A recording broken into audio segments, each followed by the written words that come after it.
on your radio, on Global Player, and Play LBC. leading Britain's conversation. This is LBC.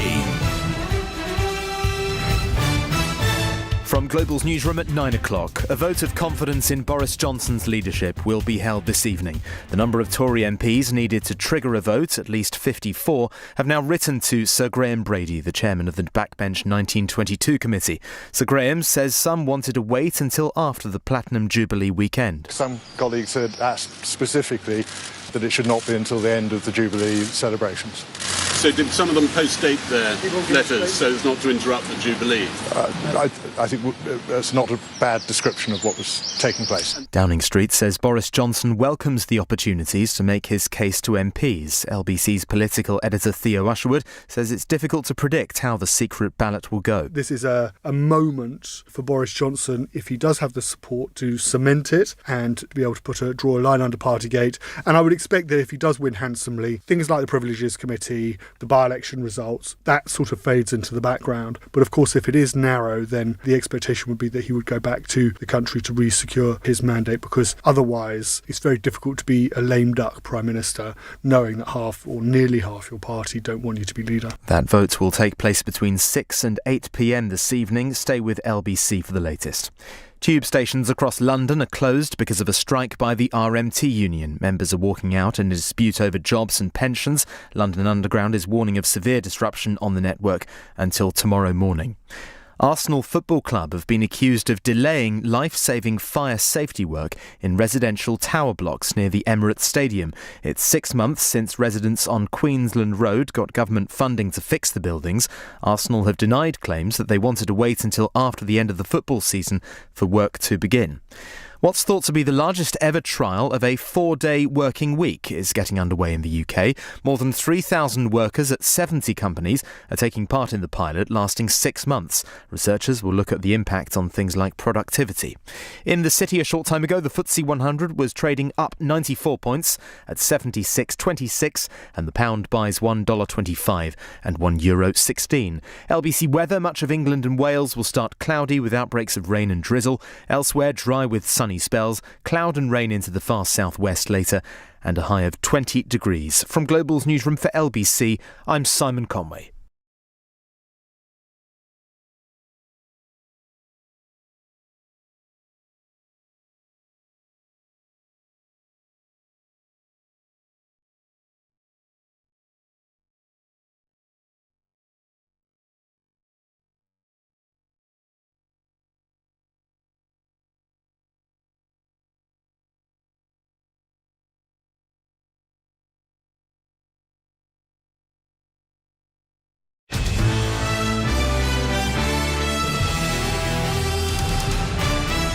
This is LBC from Global, leading Britain's conversation with Nick Ferrari at breakfast. Call Keir. Put your questions to the leader of the Labour Party, Sir Keir Starmer, now. 0345 6060 973. This is LBC. Good morning, 3 minutes after 9 on Monday, June the 6th, and you will be putting your questions to Sir Keir Starmer in just a moment, but you must allow me the first question. Events that have broken within the last hour or so, actually under an hour, Sir Graham Brady confirming outside the Houses of Parliament, so the opportunity to have the Leader of Her Majesty's Opposition across me, I have to respectfully ask you to yield and allow me to ask the first question. Sir Keir, thank you for coming in. Good to see you. Good to see you, sir. What would your message be to Conservative MPs at around 6 o'clock tonight? Oh, look, I think they've got to show some leadership and vote against the Prime Minister. He's lost the trust, I think, of the country. I think that's pretty clear on all the evidence that I've seen. But also, Justin Norman was interesting in the letter that he put out this morning. He's also got no plan for the country. And I think those two things mean that it's in the national interest that he goes. Now, obviously, there are some people in my party saying, no, Keir, it's very good that he stays because he's so damaged. It's actually helpful for the Labour Party. But looking at the national interest, I think Tory MPs have got to step up, show leadership and get rid of him. He wouldn't be easier to fight at the next general election, Sir Keir? Well, look, I think he's damaged. I think we can all talk about what MPs think and on our side of the House or their side of the House. We've just had local elections. I've been across the whole of the United Kingdom during those local elections. I think the mood has changed. I think the public have made their mind up about this man. They don't think he's really telling the truth about many, many things, not just Partygate, but just the general sense that this man doesn't really tell the truth, can't be trusted. But also, of course, we've got a cost of living crisis, and they're saying, where's the plan? Where's the government we need to lead?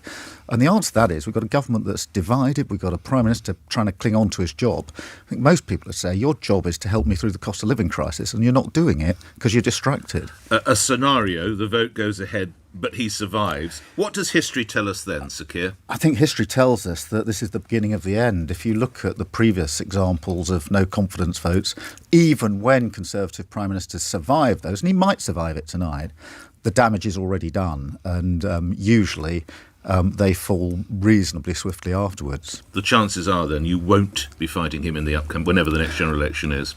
Look, that's up to Tory MPs, obviously, and I don't really mind who I fight, but I do think in the national interest that he should go. I'm sure some of the listeners are going to reflect. Thank you for that. Let's get straight to the callers. That's what this must be about. Nora's on the Wirral, and you're through to Sir Keir. Go ahead, Nora. Good morning.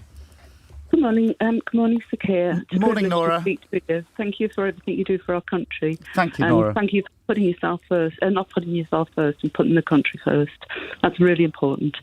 Anyway, my question would be, if you were at the steps of St Paul's last week, would you have booed the Prime Minister? Now this is on Friday. One of the services to celebrate, of course, the Platinum Jubilee. Very audible booing, I'm even going to say jeering, of the Prime Minister and, rather unfortunately, his wife as they arrived. Sir Keir. Nora, I wouldn't, but I don't need to. I've got the opportunity to do that every day in the House of Commons. But Nora, it's such an interesting question, this, because we've all been in crowds, and crowds have a certain dynamic, and sometimes spontaneously they do things that maybe you don't expect. And this was a crowd of people who'd come to, pay their respects and thank Her Majesty the Queen. And the boos, I think, reflected a mood across the country. And that's why, amongst other things, I think that's why many Tory MPs feel that basic trust has gone, Nora. But I think it is, having been across the country for the last few months, Nora, in the local elections, there is a sense, I think, of people thinking, actually, this guy doesn't have the authority to lead us. He hasn't got the plan that we need. Nora, would you have booed, incidentally? Yes. Why not? What is? I sense you've never been a fan of Mr. Johnson, but what specifically has turned you off or away from him specifically over recent months, Nora? Well, I have a niece who's an obstetrician, and she was delivering babies of people who they knew had COVID, yeah. And she couldn't get any PPE. Right. And the people were ringing up to offer PPE to the government, and they were being put sidelined so that they could get their snouts in the trough, and that more people of their party could get more money. And but look at the outcome of that. Nora, thank you for that. So, Keir, I have to put to you, you weren't booed, but you weren't cheered. It was a quiet reception. Is that what you'd expect? Well, Nick, look, between arriving and walking in and being booed and not booed, then I know where I stand on that. And, of course, if you've got Prince William and Prince George... And you've got to remember, people were not there necessarily to deliver a verdict on politicians. They were there waving their flags in a fantastic show of sort of solidarity. I would just say one thing, if I may, because you touched on it, Nick. I don't think people should boo the Prime Minister's wife. And I've said this previously in relation to Keir, and I'd say it about any political partner. They don't necessarily choose this path. I think in some instances they actively choose against it. For me, I'll attack the Prime Minister uphill and down dale because I do think he should go. But I've said before that I personally wouldn't get involved in criticising the Prime Minister's wife. Let's just get a word from you on these 4 fantastic days of celebration. Sir Keir, what did you learn about the United Kingdom over the last 4 days? Look, it was absolutely fantastic. And what I learned was that sort of community spirit of coming together, of a nation wanting to say thank you to Her Majesty for 70 years of dedicated service. And that was really fantastic. I think I'm right in saying that more people were involved in community events this weekend than has ever happened in the history of the country. And I saw people saying thank you, but also wanting through their community activity to replicate, if you like, or do a bit of something themselves which reflected what they think of the Queen, which is this public service. So it was the very best of Britain. It was a fantastic 4 days. In sharp contrast to what's happened this morning in relation to the Prime Minister. There's the two sides of Britain, but that was Britain coming together, celebrating. I thought all the events were absolutely extraordinary. And that moment when the Queen came back onto the balcony last night was quite a moment, I think, for the whole country. Times we shall celebrate forever. I think you're right, Sir Keir. Next call, Sam in Enfield. Sam, you're on the radio. What's your question? Good morning. Good morning, Nick. Good morning, Sir Keir. Good morning, Sam.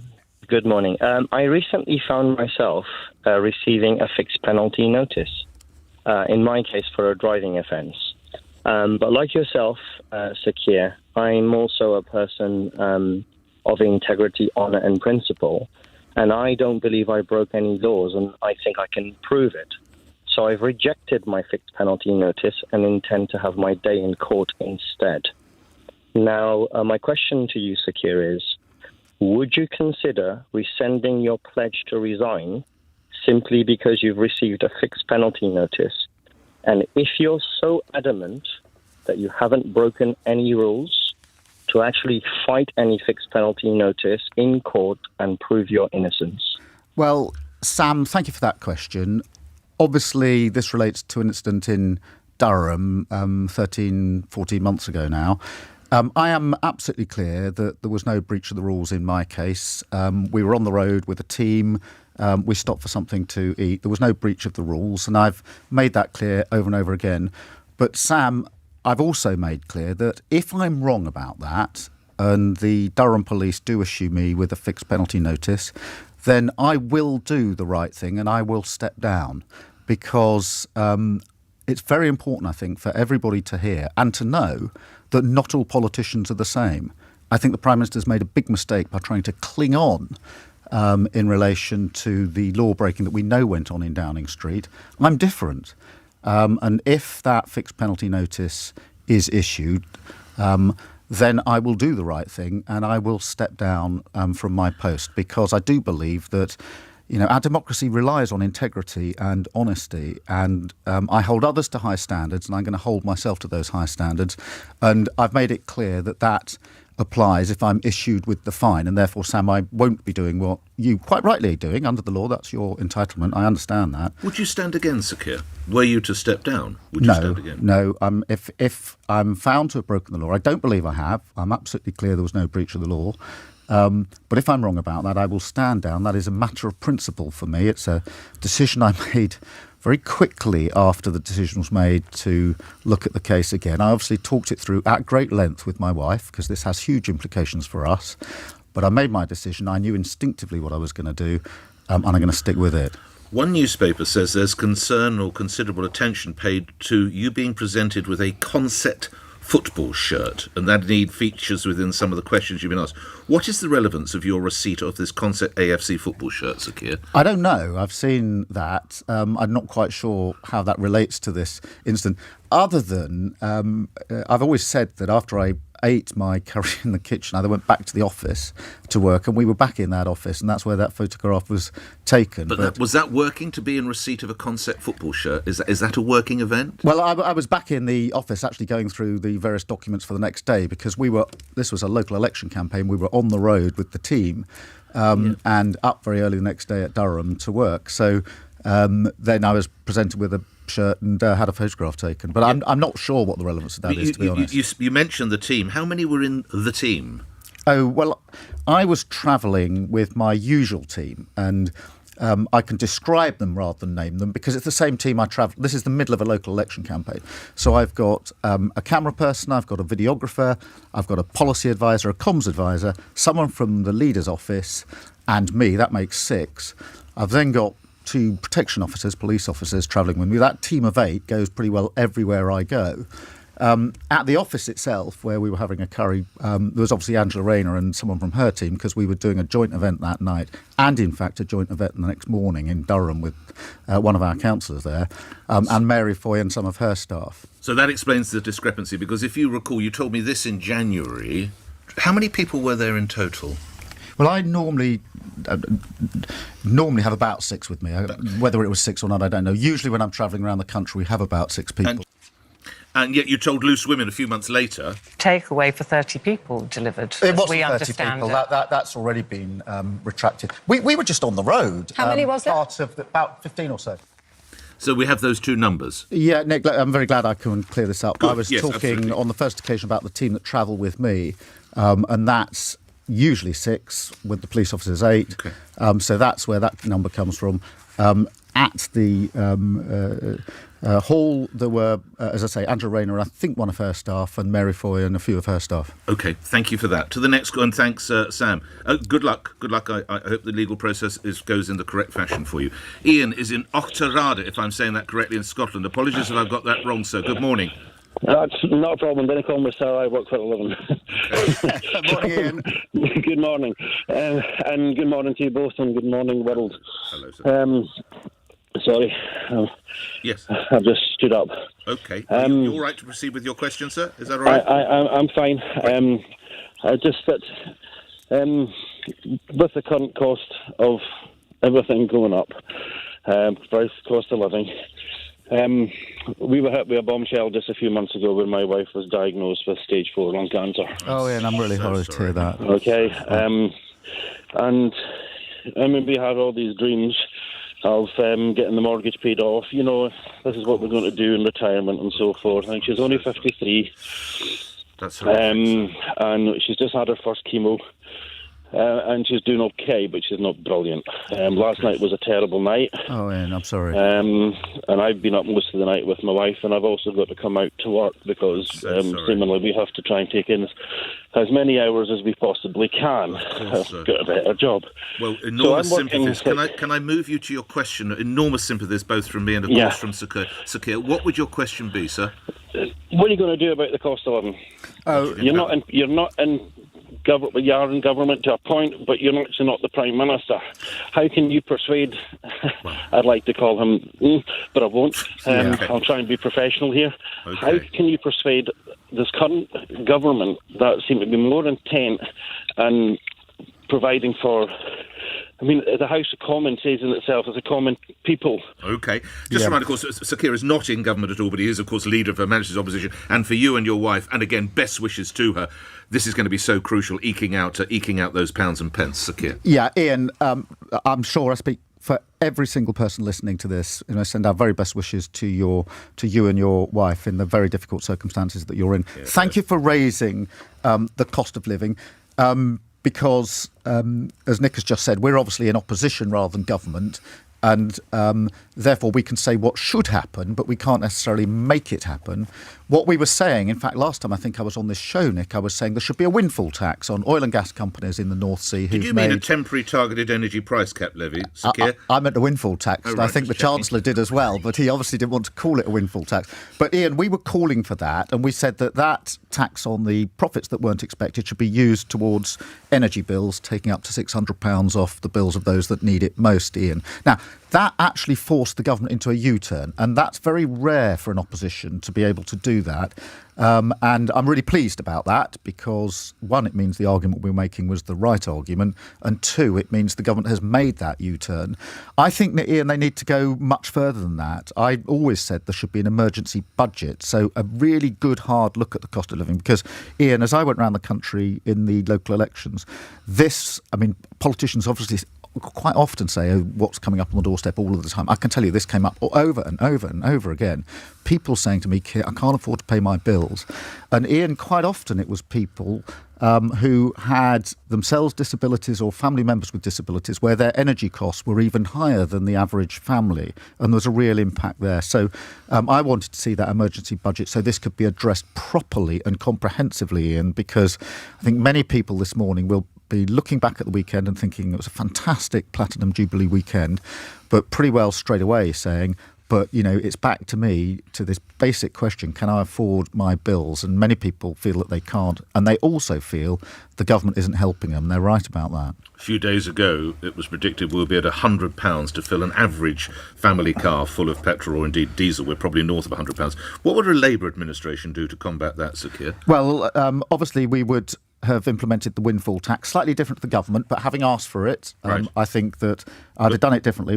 But there are other things that now need to be done, and under an emergency budget, if we were in government, we would reverse the national insurance tax rise. I think putting more tax on people when the bills are going through the roof, when it may cost up to £100 to fill a car, is the wrong thing to do. I'd also How would like that help to. with the cost of fuel, though? There's nothing directly with the cost of diesel Well, or I think unleaded. what it would do would reduce the impact on the family purse.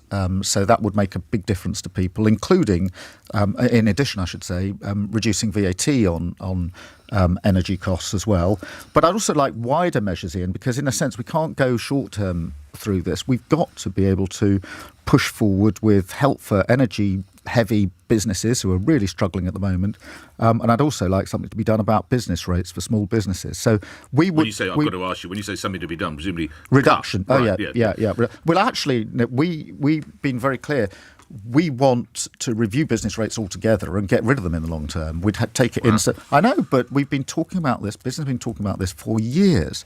And many businesses who are on the high street would say, look, I'm paying business rates before I've sold anything. Yeah. And if you're online, you're not whacked in the same way. This isn't a level playing field. And I've listened to that argument. I've listened to politicians pushing it to one side. I'm afraid I've accepted that argument. And we're going to be confident and bold enough to do something about it. All right. I have to ask you, because other serving ministers and others have been asked how they are economising. Cabinet Minister George Eustace is buying own brand products to his local supermarket.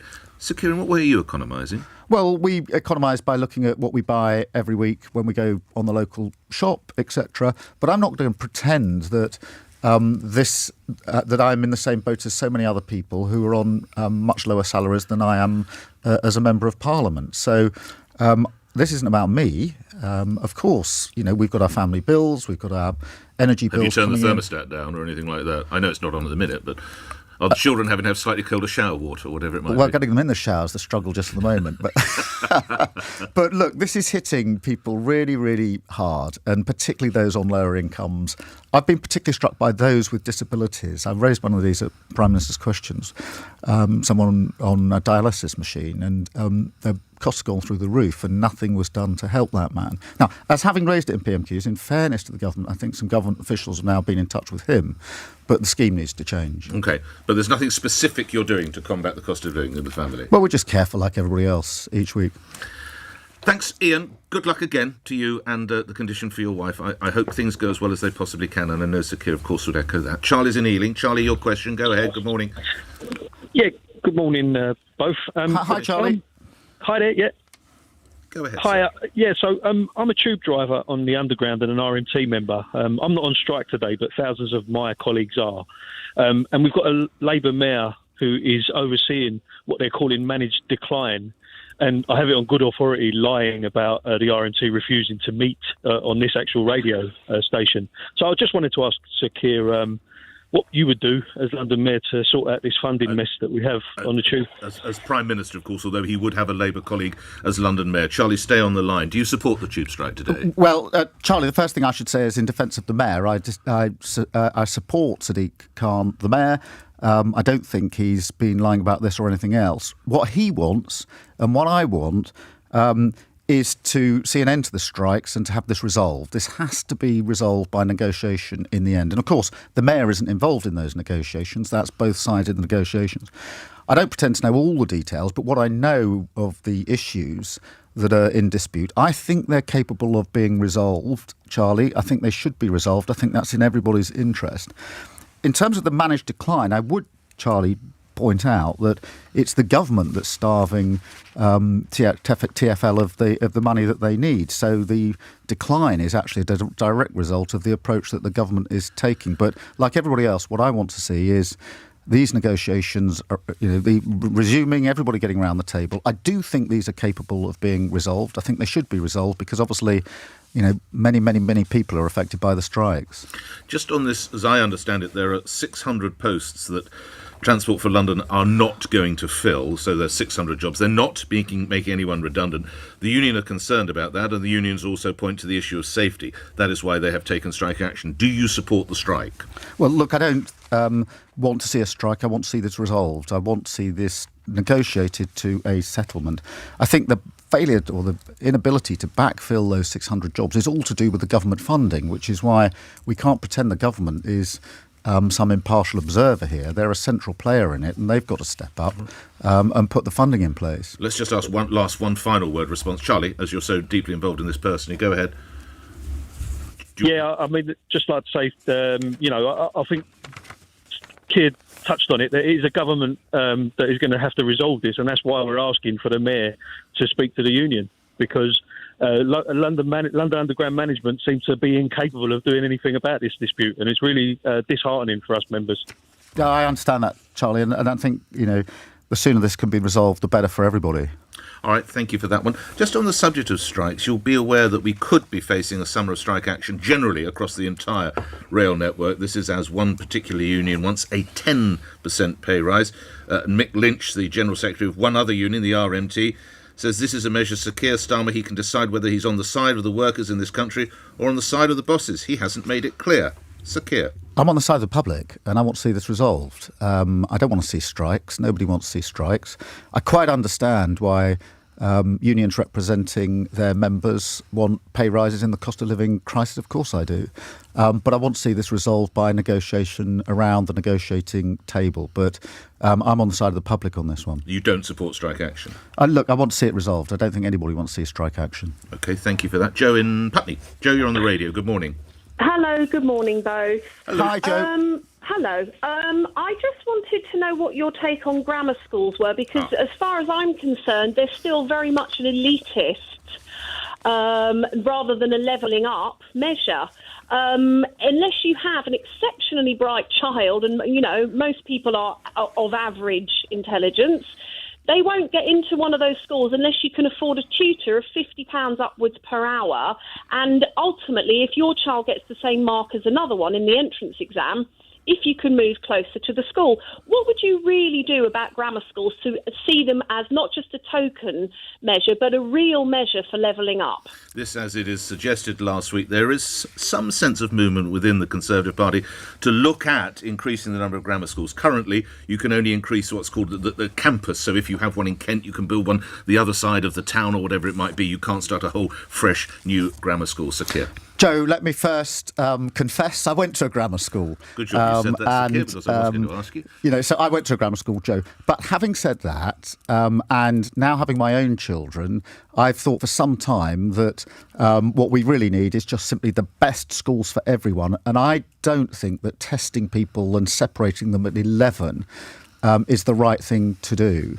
Our son is now 13, and when I look at the change in him in the last 2 years, it's been profound. And I think simply having a cut-off point at 11 where you segregate people into one school and another school is wrong. You should have a fantastic school for everyone with lots of different subjects in which they can excel.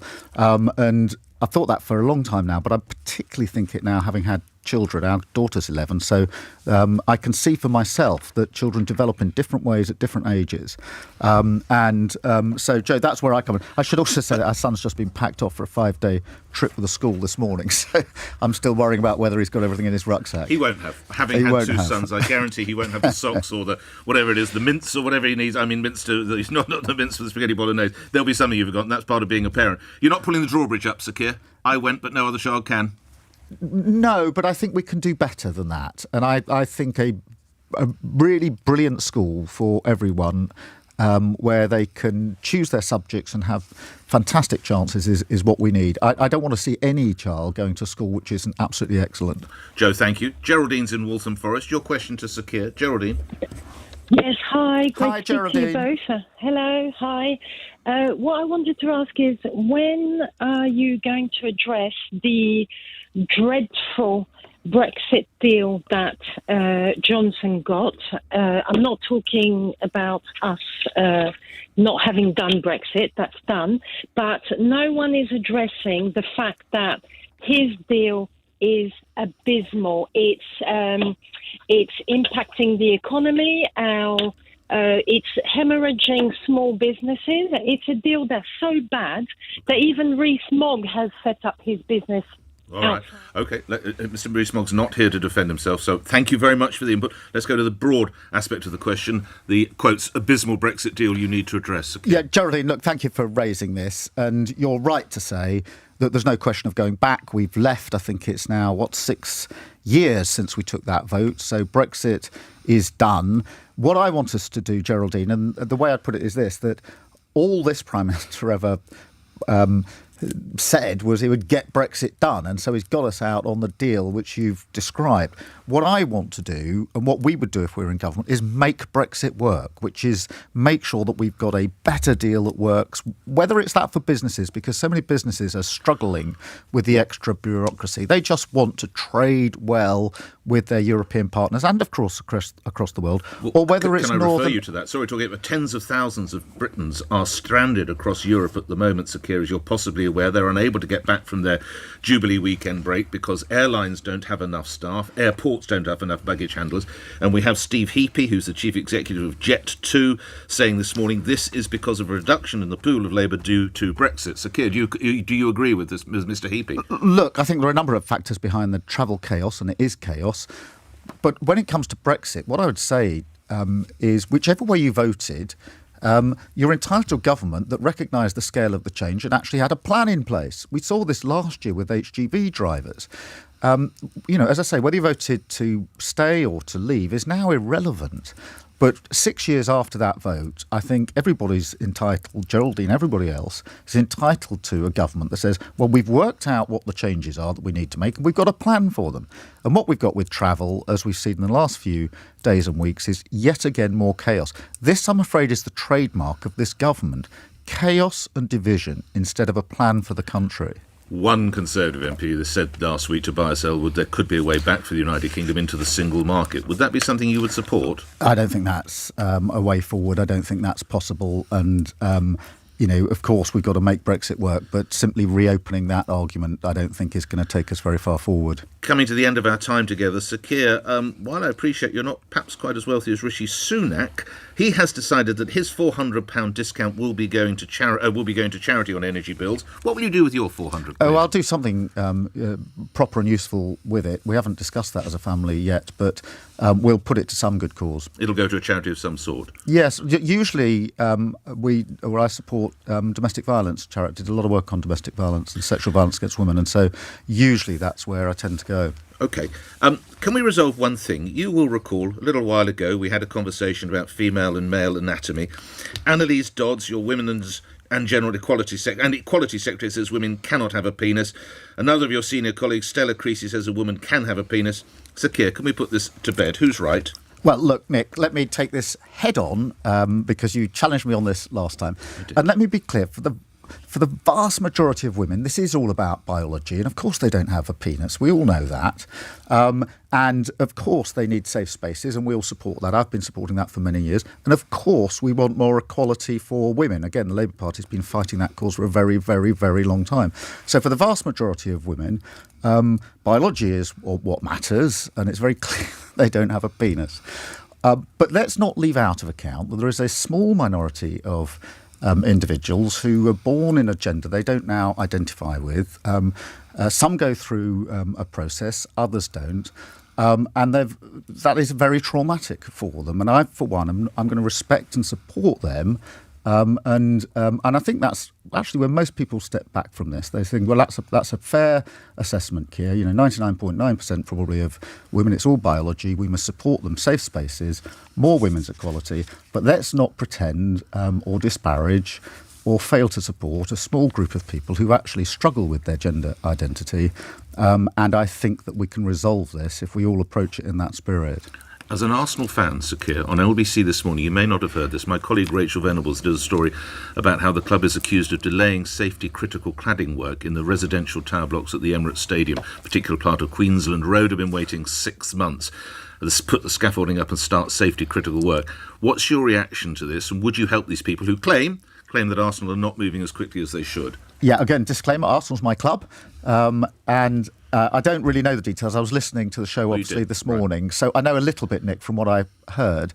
If there's a blockage, it needs to be unblocked, in my view, because fire safety is absolutely paramount. I don't know what the blockage is, but usually I get a job when I come on, Nick, that I've got to go away and look at. This is the job for this week, which is to get to the bottom of this and see whether, with our councillors or in some other way, we can't do something to try and push this on, because I don't want anybody worrying at night about whether the place that they're sleeping in is safe. Final question, between 6 and 8 o'clock tonight, Sir Keir, which way is it going to go? I don't know. If you were a betting man. I suspect he will cling on, but it will be clinging on. I think the damage is done.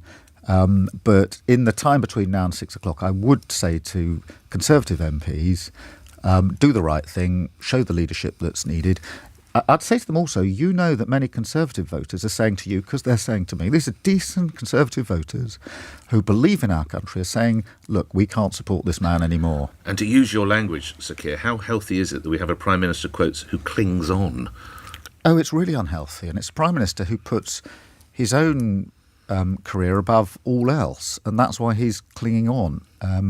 And that's why it's in the national interest that he goes now. Grateful for your time. Thank you for being here on Call Keir each month. Sir Keir Starmer, leader of the Labour Party. Now news on LBC at 9:35. Sir Keir Starmer has told LBC Tory MPs should show leadership and vote against the Prime Minister in a confidence vote this evening. There are some people in my party saying, no, Keir, it's very good that he stays because he's so damaged. It's actually helpful for the Labour Party. But looking at the national interest, I think Tory MPs have got to step up, show leadership and get rid of him. Cabinet ministers are expressing their support for Mr Johnson, who will face a vote between 6 and 8 p.m. Downing Street says the Prime Minister welcomes the opportunity to make his case to MPs. Commuters have been struggling to get to work due to a strike on the London Underground. Around 4,000 members of the RMT union are expected to walk out for 24 hours in a dispute over jobs and pensions. Arsenal have been accused of delaying fire safety work in residential tower blocks next to the Emirates Stadium. LBC has seen an email in which the Premier League club said that the work can start after the football season. Arsenal have denied the timing is related to that. LBC weather, much of England and Wales will start cloudy with outbreaks of rain and drizzle. Elsewhere dry with sunny spells, cloud and rain into the far southwest later, and a high of 20 degrees. Tonight, with Andrew Marr from 6 p.m, only on LBC. I take full responsibility for everything that took place on my watch. He took full responsibility, by my count, around 12 times during his common statements. But what does taking responsibility mean these days? In the old days, taking personal responsibility was almost a synonym for I am about to resign. Well, I don't know what it means now. Tonight, with Andrew Marr from 6 p.m. Listen on your radio and on Global Player. LBC.